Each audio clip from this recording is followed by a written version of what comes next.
Hello and welcome to Economics versus the Environment again. This is the last of the mainstream videos about climate change. There's a couple more to follow about food and biodiversity, but this is really the last one about climate change. So here we go. Next steps.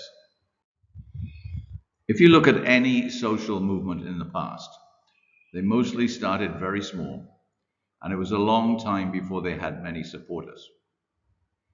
Even when they started to gain mainstream supporters, it was another long time until majority opinion supported them, and law changes and other gains were made. The movement to abolish slavery and the Votes for Women movement are both examples of this. Movements like this also go through times when progress is fast and other times when there isn't much progress. The environmental movement went through a period of gaining a lot of supporters in the 1960s and 1970s after the publication of Rachel Carson's book called Silent Spring in 1962. That took the environmental movement to a new level and gained a lot of supporters, mainly young people. It was the main cause of one of the major changes in thinking about the environment, like the one that the natural capitalists say is needed now. We looked at their argument earlier. Silent Spring looked at the environmental damage, especially to insects like bees, from deadly chemicals that were being used for pest control at the time. And in most countries, use of these chemicals was banned. After that, the wheel turned, and in the 1980s, at the time of the change towards neo-capitalism, which we looked at earlier, the focus was mostly about business and making economic progress. In other words, higher GDP, and away from environmental issues. But the environmental damage and problems have continued through that period and reached a point through issues like the hole in the ozone layer and climate change where they could not be ignored anymore. And the result has been strong growth in the environmental movement in recent years. Earth Day, which is the 22nd of April each year. And there's a website there which you can click on the link, and this is a quote from that website. The first Earth Day inspired 20 million Americans, at the time 10% of the population of America, to take to the streets, parks, and demonstrate against the impacts of 150 years of industrial development, which had left a growing legacy of serious human health impacts. Thousands of colleges and universities organized protests against the deterioration of the environment, and there were massive coast-to-coast rallies in cities, towns, and communities. Groups that had been fighting against oil spills, polluting factories and power plants, raw sewage, toxic dumps, pesticides, freeways, the loss of wilderness, and the extinction of wildlife united on Earth Day around these shared common values. The first Earth Day led to the creation of the United States Environmental Protection Agency and the passage of other first-of-their-kind environmental laws, including the National Environmental Education Act, the Occupation Safety and Health Act, and the Clean Air Act. 2 years later, the Clean Water Act. A year after that, the Endangered Species Act, and soon after, the Federal Insecticide, Fungicide, and Rodenticide Act. These laws have protected millions of men, women, and children from disease and death, and have protected hundreds of species from extinction. Quote, everything you've just read was about the first Earth Day. That was in 1970. The sad thing is that the problems now are still as big and maybe bigger. The response, all those new laws, seems to be bigger then than now. The song Whose Garden Was This, used at the start of the videos, was written for the first Earth Day. So fast forward now to 2010. Earth Day 2010 came at a time of great challenge for the environmental community. To combat the cynicism of climate change deniers, well-funded lobbyists, reticent politicians, a disinterested public, and a divided global community. To combat all those things with the collective power of global environmental activism.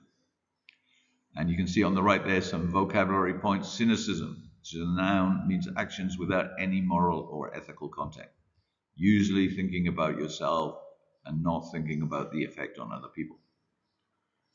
Lobbyists, noun, these are people who try to persuade politicians to support whatever they ask them to. They often don't care about the things themselves, it's just their job to persuade the politicians. Tomorrow they may be asked to persuade them about something else. And lastly, reticent, which is adjective, it means reluctant, and reluctant people prefer to stay silent rather than speaking out.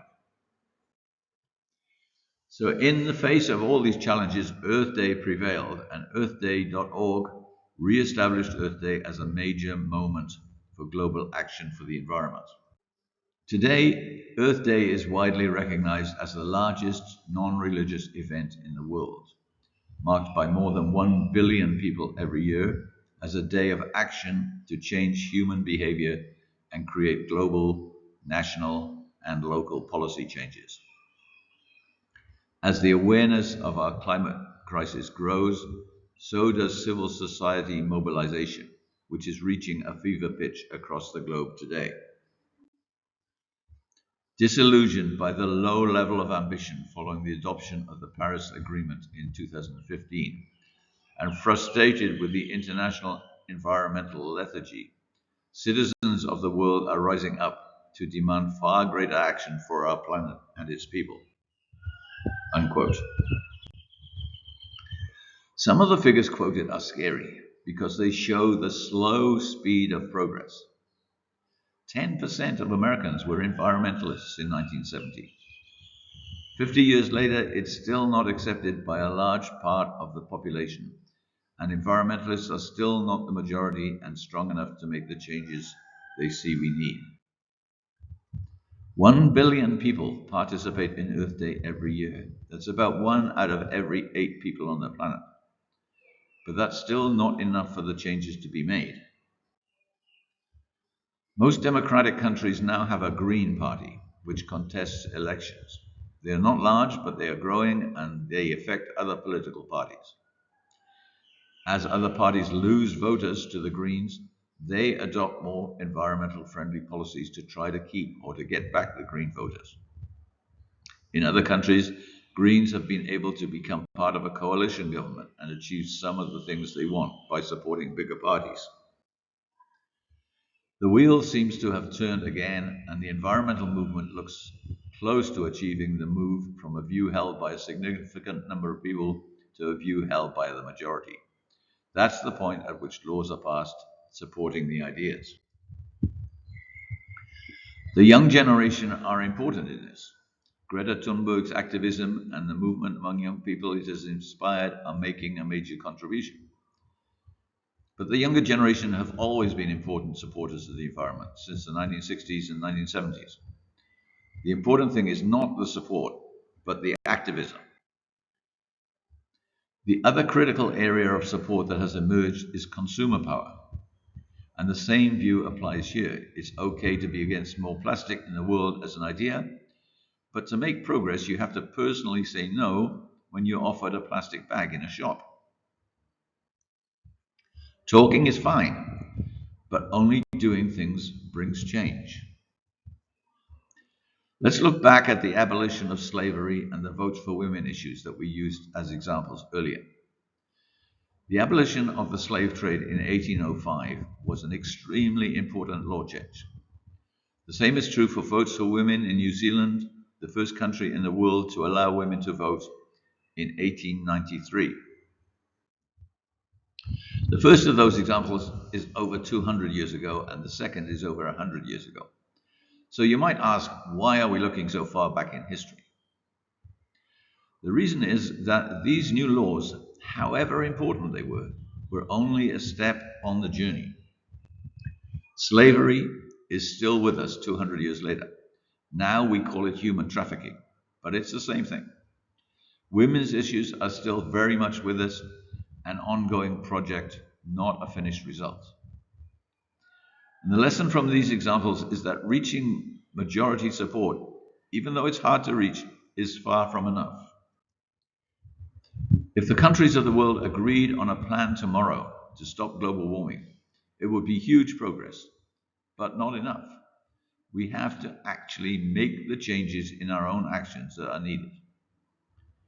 And the great news is that we don't have to wait for someone else to make a plan before we can start. We have to persuade our friends and neighbors that these things are important. I hope this course has given you knowledge about where the economics versus the environment debate is at right now. I hope that it will very quickly become out of date and need updating as the picture of what is happening in the world changes quickly. Hopefully, you now have better skills and understanding than when you started the course.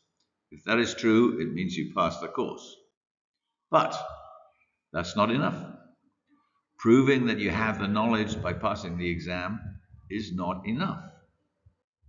You have to use the knowledge. Whatever views you have formed from following this course, you have to take action based on those views. You have to put your views into action. Don't wait for someone else. You are the player with the ball right now. What you do with the ball will change the result of the game. This is the end, my friend. See you next time.